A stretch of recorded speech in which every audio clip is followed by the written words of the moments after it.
Labą dieną, mėly draugai.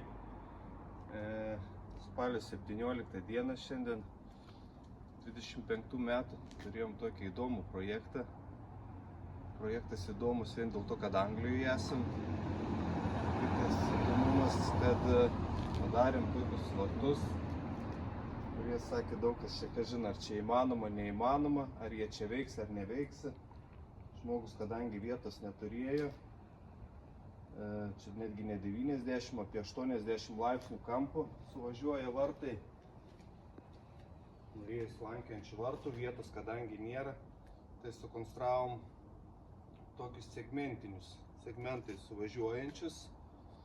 Čia aišku sklypas visas susitvarkys, kadangi darbai dar nėra iki galo baigti, bet patys vartai stovi, susimontavom, pasidarėm tvorelę, susimontavom vartelius.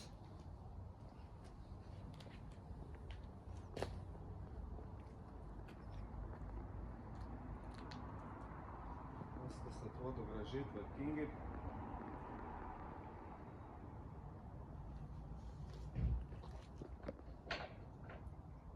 Įsileidom automatiką.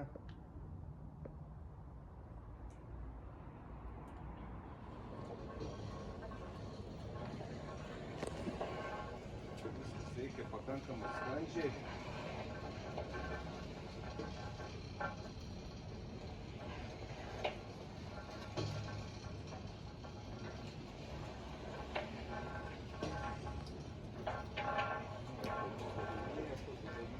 Atgal važiuojant nereaguoja. Statėm automatinį uždarimą. Po 2 minučių, kad užsidarytų automatiškai. Aišku, minusas yra vienas toks, kad čia galėtų kampas, kadangi labai didelis, reikėtų kuloną šiek tiek nešti vidinę pusę.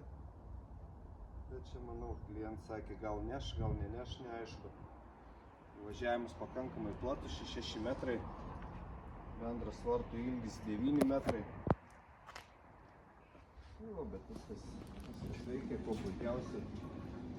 Kas neturi vietos, sprendimas idealus.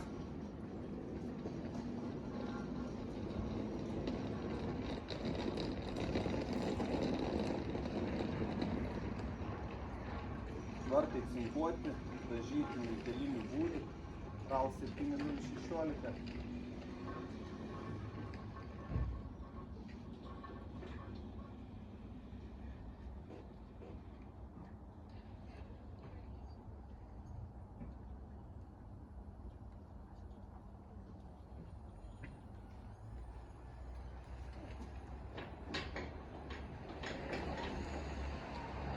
Manau, kad bus tik saugiau.